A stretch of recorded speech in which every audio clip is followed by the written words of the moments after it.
Hello everyone, welcome. My name is Jaspir, and we're going to be continuing our healing series today. Welcome, and as you know, I help you heal, rise, and live more soul aligned. I don't do just typical astrology. I help you find yourself spiritually on the internally who you are. And I want to say thank you to everyone who subscribed so far. Our family is growing, and it's so nice connecting with so many lovely souls around the world. I do have a small announcement to make, and I want to say if I can get 4 or 5 people together on Saturday, August 16th or maybe 17th Sunday, I'm looking to do a little workshop, maybe 1 hour long on Zoom, and anyone is welcome. Any gender is welcome. You must be over the age of 20, and you must know how to use Zoom, and it will be in English language. I just want to connect so we can all share our ideas. It'll be on spirituality. It's free to join. You can email me. My email is always in the description box below if you want to be part of this workshop. And so yeah, reach out to me if you want to share ideas.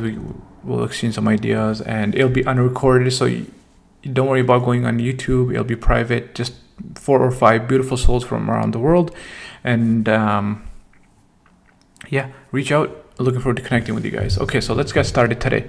So today there's a word I want to use, and I want to give credit to my lovely friend, and they're out in Texas, and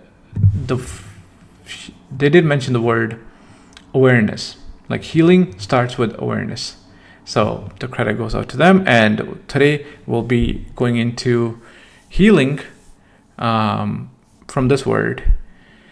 So why is awareness so important? Healing, well, where does healing start from? Healing starts with awareness. And what's the enemy of awareness? The other side. I always say there's 2, dark, day and night, left and right, yin and yang. So what's the other side of awareness? It's ignorance. You're ignoring the pains that are hidden in your body, the trauma. When you're aware of your feelings, your emotions and stuff, then you can work with them and heal through them. And becoming aware of your pain is already part of healing. Because once you see it, you're no longer trapped in it. And starting tomorrow, we'll do root chakra, the sacral, the solar plex, the heart. So I'll do all the chakras one by one and what pain hides inside it, right? But awareness is so important to healing. And what are we healing? We're healing ourselves. Why are we healing? We want to heal. We want to empty ourselves out, so we can feel complete with the oneness. But there's blockages that get in the way. The fear, the trauma, the guilt, those emotions that are hidden. They get in the way of us and the oneness. The Krishna consciousness, they call it. The Jesus consciousness. Or the different type of consciousness. Whatever you want to call it. These are the blockages. And if you're spiritual, you're going to do meditation, you're going to do mantra jap, you're going to do any type of spiritual ritual, and you can do something spiritual bypass. No. You have to face these feelings that are hidden inside you in order to dissolve your ego and merge in that whole oneness. And there's a saying by Rumi that silence is the language of God. All else is poor translation. We're working with awareness through our pain so we can get empty and finally feel that sacred silence. That silence is divine. It's a very different type of silence. It's not the kind of silence where you feel when you're on the phone, for example, with your partner, your husband or your boyfriend, and you've talked your feelings for 10 minutes, how your day and everything, and then it's just like, what's new? I don't know. You talk something. And then none of you have something to say, and it's so awkward. It's like, who's the first one to disconnect? You just want to get this call over with. That's not the kind of silence that exists in the divine realms. You feel complete, not empty in that silence. So we heal through awareness so we can feel the silence, merge with the oneness. So there's two words, two concepts that I'm going to be working back and forth, awareness and silence. So I'll give you two examples. When people come to me, there's two type of clients.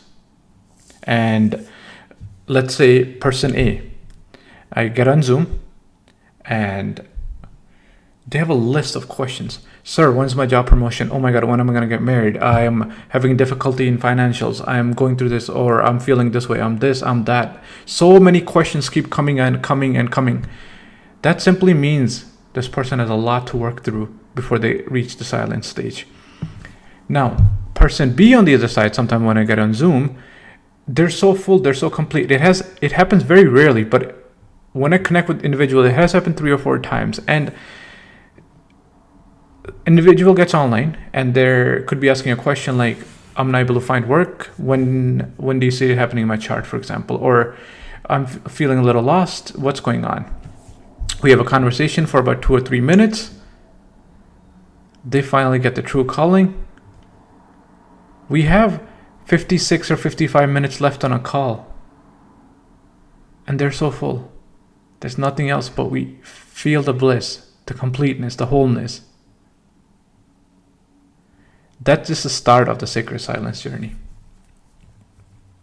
So let me give another example of why it's important to be aware of our trauma, of the pain, so we can empty ourselves.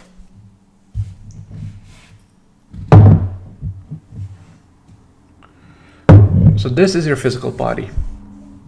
And in here, I put little sticky notes with some comments on it that we have to work through. This is a trauma in different chakras that could be hiding, right? So when we become aware that there's something inside us, we're not hiding, we're true to ourselves.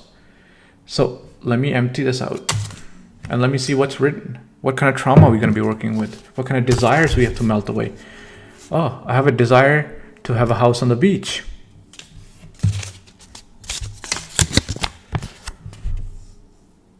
Something from the ego. I'm just an example of someone's overly active solar chakra. I'm the CEO of the company. Why should I buy even the doorman some coffee? Why? I'm the CEO. I should not get my hands dirty. So there's many desires and wishes that a person has to let go, to surrender. And when they do,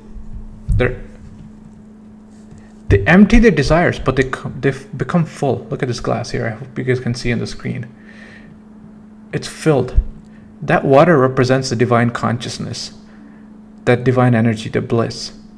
So it's a paradox. We live in a materialistic world, but we have to give up those desires so we can merge with the oneness and feel that bliss. And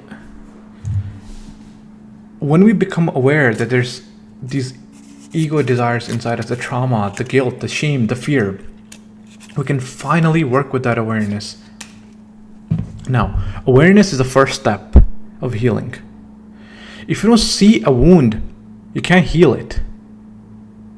The moment you become aware of a problem, whether it's emotional pain, toxic pattern, like your addictions or something else that you have hidden, or even a fear, or guilt or shame, any of these feelings that you're hiding inside, the moment you become aware, you open the door to change. You're opening yourself to healing. And why awareness matters so much when we talk about healing?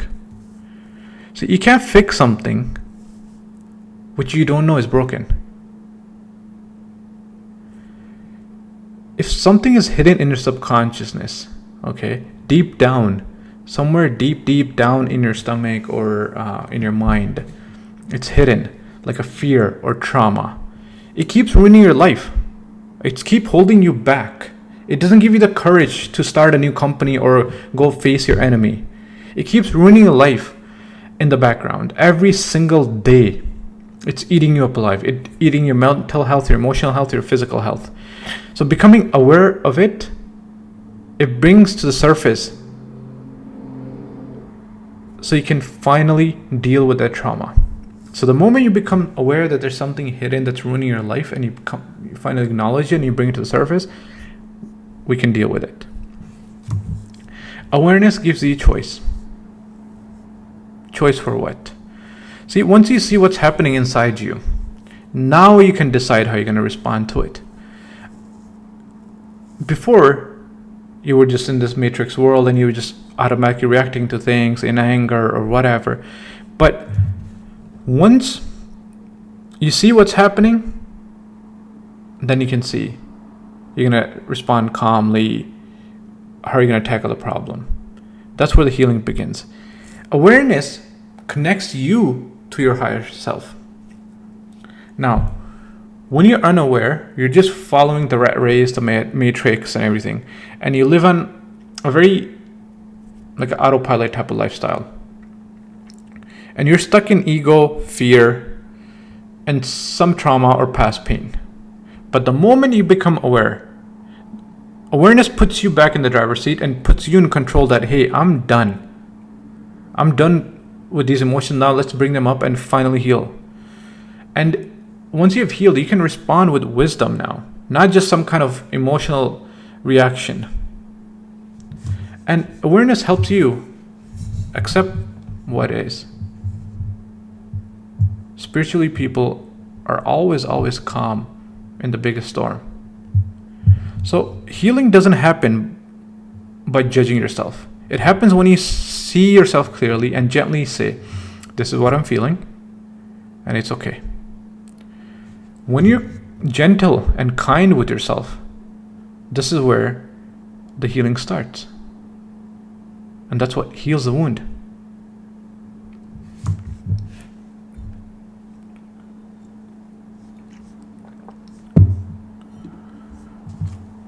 We heal the 7 chakras, we heal ourselves, so we can empty ourselves and finally make way for the divine consciousness of the cosmic energy to flow through our body without any blockages in nerves, tissues, in different chakras, different parts of our body. As you know, trauma is stored inside the body, and also consciousness flows through the body. So if there's blockages, it'll never ever go through your body. But if the path is clean, clear, a lot of stuff happens. For one of them is when you're spiritual, you have healed, you gain silence, the divine silence. It's a gift of spirituality. After you have healed yourself, you acquire that mystical silence that everybody talks about. Like I quoted in the beginning, Rumi said, silence is the language of God, all else is poor translation. Now, in that silence, that's where we meet the divine. We touch part of our consciousness that's beyond the mind, beyond our ego, beyond our identity. And we finally let go of fears. And silence becomes a pathway to our higher consciousness. When we empty ourselves, we sit in that silence, we do things like meditation, yoga, breathwork, mantra chanting, and it helps us to find inner stillness. Because in this matrix world, even our thoughts running around, our fear blocks that bliss. All the fear, the noise of the Maya world, it's all part of ego. And once we have dissolved all of that, the silence, now we're connected with the consciousness. And when the thoughts finally settle down, there's a moment of bliss. The inner yogi, the inner mystic, the inner guru awakens in that silence. That's when your insight, your intuition, your psychic abilities are high. That's when the downloads come. That's when you're able to talk to the universe. That's when you get the inner guidance of what you should be doing next. And silence helps us become fully present. In that silence, there's no past, there's no future. all there is just a now moment. That now is where the divine resides. In that now, we find the answers to what we're looking for. All the mystical experience, all the sacred experiences, all the magical bliss, the unity, the oneness, it happens in this timeless state, in this thoughtless silence. It was so magical. Last week I didn't make a video because I was so busy. It happened twice. There's a couple from Toronto, and there's a person I'm working with, a good friend, and they are in Switzerland, somewhere in the world. So they're in Switzerland. And there's two other people other than these that I work with. And one day, I'll see if I can bring somebody on Zoom, but when everything just melts, and you take them to the 12th house, the house of consciousness and the oneness, that sacred silence, it's so magical. You feel so full. All your fears dissolve. Everything just vanishes. And it's a magical feeling that you want to hold on to forever. You don't want to wake up from that dream. So,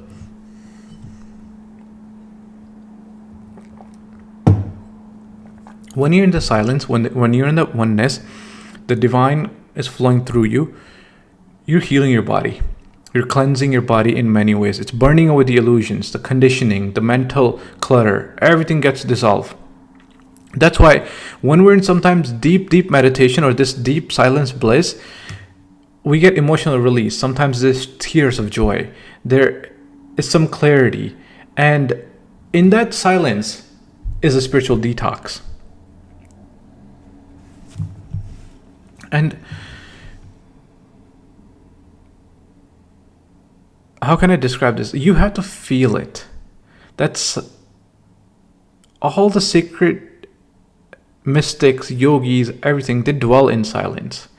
And every tradition, whether it be the yogis, Christian mystics, Sufism, Zen monks, and Sikhism, Namjap, it's like in that silence is the environment where the divine is felt. You feel it. You feel that energy. And I cannot explain it to you because it's not understood. It's experienced. It's a feeling that needs to be experienced. So, as a closing note, that we need to become aware of our traumas and feelings so we can heal. Heal to what? To feel complete, to feel that silence, to surrender, to be one with the divine. That silence is not emptiness. That silence is full, without any noise, without any words, without any ego. It's a sacred space where the divine speaks, the divine whispers. And the soul remember where it came from. The soul remember, you finally remember yourself, who you truly are. So this mystical journey is going to get more and more intense with each chakra. And this was just an introduction to healing, the power that healing has. And once we let go, once everything dissolves, all our fears, how we walk this mystical path of the divine. And you have to stop chasing and just start feeling. And the healing happens from inside out. So you have to throw all those feelings, fears out. Ketu works. Ketu is a spiritual awakening. It makes you throw your feelings out. I've been saying it over and over again. So to heal, we have to go deep into your subconsciousness and see where those fears are. And yes, there's astrological placements that show who has a capacity to take you into the subconscious, 8th house lord, where 12th house lord. So there's some placements that I'll talk about after my healing videos. I'll go more into deeper astrology. So I want to do the 7 chakras next. And thank you for supporting me on this, guys. Root chakra video coming tomorrow. So thank you for watching. I hope you guys have a wonderful night, and I hope you have learned something new, and looking forward to connecting and starting with the root chakra. Do leave your comments below. Do leave your experiences below, and lots of love to every soul watching. Thank you for staying this long. And I hope you guys have a wonderful, wonderful night. And see you guys tomorrow. Happy healing.